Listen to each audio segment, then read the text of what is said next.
Pag ikaw nabitin pa sa keso, wala na. Andito kami ngayon sa Klo, pare. Yan, isang restaurant dito sa May Estancia Mall. Oh. Ano yan, Robitussin?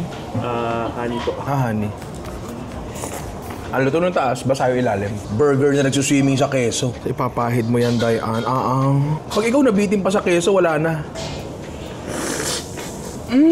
Dahil smash burger siya, yung mga lutong-lutong. Ikaw, mahilig ka sa lutong. Tama. Yung keso niya, hindi ganun ka-heavy, par.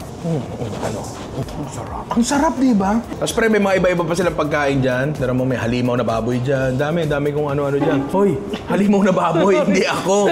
Pre, butter beer. Parang Harry Potter. Non-alcoholic to, pre, ah. Meron siyang konting-konting hint ng beer. Yung amoy na yun, pero wala siyang pait. So, ito pala yung brand yan, pre. Local brand yan. Palawan yung brand niya. So, dito siya available sa Klo, tsaka sa Palawan siguro. Di ba? Kasi doon siya galing. So, punta kayo dito kung gusto yung matikman, pare. Sobrang busog ako doon, pre, sa mga pagkain kanina. Nagpadala sila ng dessert dito. Mukha siyang Magnum, pero ano talaga siya? Chocolate mousse.